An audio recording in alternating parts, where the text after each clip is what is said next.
Atrial depolarization is transmitted to the ventricular myocardium by the AV node and intraventricular conducting system. The time between the onset of atrial depolarization and the release of depolarizing current into the ventricular myocardium from the terminal branches of the conducting system is represented by the PR interval on the ECG. Dysfunction of the AV node or diffuse damage to components of the ventricular conducting system can result in a delay or even failure of transmission of atrial depolarization into the ventricular muscle mass. This situation is referred to as atrioventricular or AV block. 3 degrees of AV block are recognized.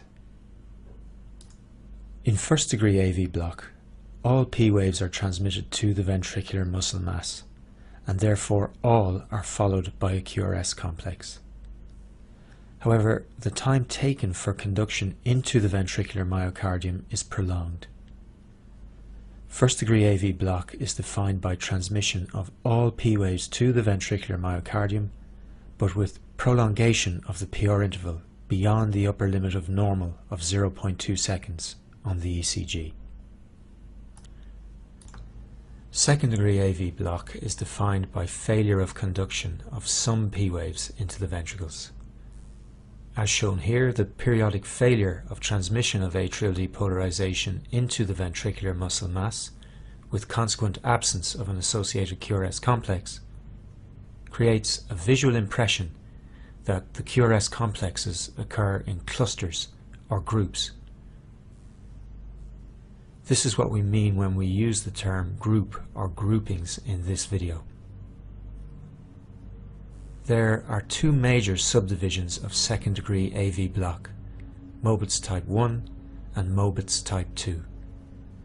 The distinction is important as they are associated with very different outcomes for the affected patient.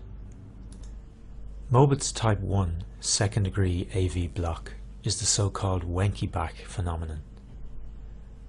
Looking at this rhythm strip, the QRS complexes appear to occur in groups, and on closer inspection we find that isolated P waves are periodically failing to depolarize the ventricles.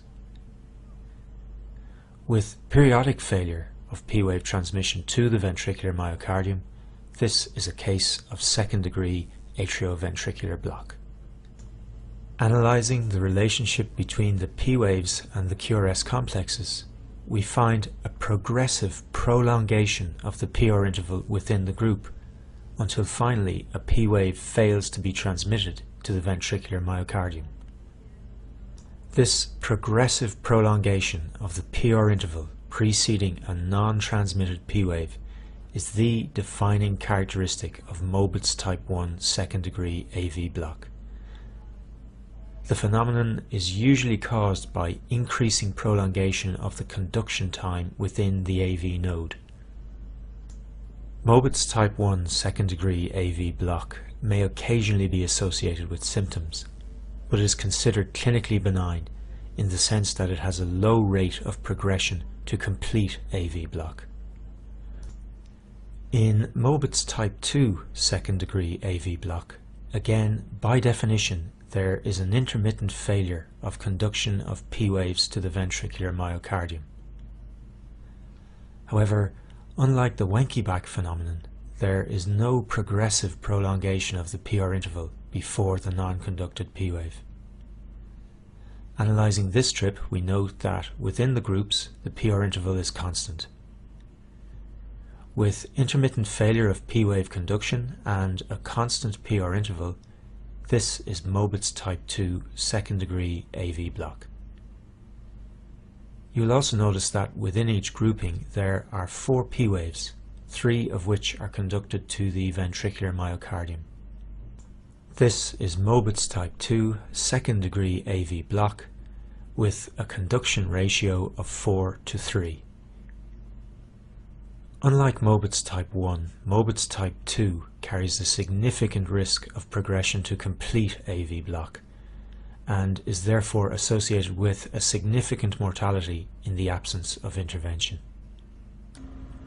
We should point out that the conduction ratio in second degree AV block, and therefore the size of the groups, varies between patients, and as shown here may even vary between groups in a single patient.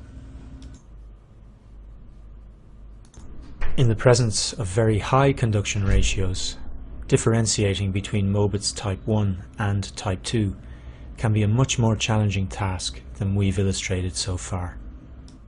Making the call matters because the difference in underlying pathophysiology is reflected in a markedly different prognosis for the patient.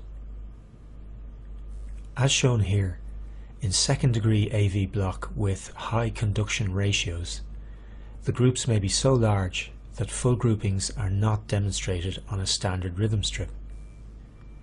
Furthermore, and more importantly, in the case of Mobitz type 1 with high conduction ratios, after the first few beats, the degree of progression in PR interval length within the main body of the group can be so small as to be imperceptible. The key to making the call between type 1 and type 2 in a case such as this is careful analysis of the PR interval around the time of the non-conducted P wave. In a case of Mobitz type 1, the longest PR interval is seen in the beat immediately preceding the non-conducted P wave, while the shortest PR interval is observed in the beat immediately following the non-conducted P wave. Also, the largest change in the PR interval is observed between the first and second beats following the non-conducted P wave. Despite the apparent uniformity of the PR intervals within the main body of this group, analysis of the PR intervals around the time of the non-conducted P wave indicates that this is a Mobitz type 1 second degree AV block. This situation is termed atypical Mobitz type 1. Just one further point before we move on. Looking at this rhythm strip, you would be forgiven for thinking that we are dealing with a case of second degree AV block. And with a constant PR interval before and after the non-conducted P wave, you may suspect that this is Mobitz type 2. In fact, you will be wrong. This is a non-conducted premature atrial contraction. Ectopic atrial discharges may not be conducted for a variety of reasons, a benign finding on the ECG. Careful analysis demonstrates that the non-conducted P wave is in fact premature, occurring well before the next expected P wave. Also, as expected, the ectopic P wave has a different morphology than those preceding it. Compare this to our case of Mobitz type 2. The P waves occur with monotonous regularity and are of uniform morphology. In addition to the major subdivisions of second degree AV block, two further variants are also recognized. Second degree AV block with a conduction ratio of 2:1 is termed untypable. With only one PR interval before each non-conducted P wave, there is no way of knowing if this is Mobitz type 1 or type 2. This rhythm strip shows another variant of second degree AV block. High-grade second degree AV block exists when at least two consecutive P waves fail to conduct to the ventricular myocardium. In third degree or complete AV block, no P waves are transmitted to the ventricular myocardium.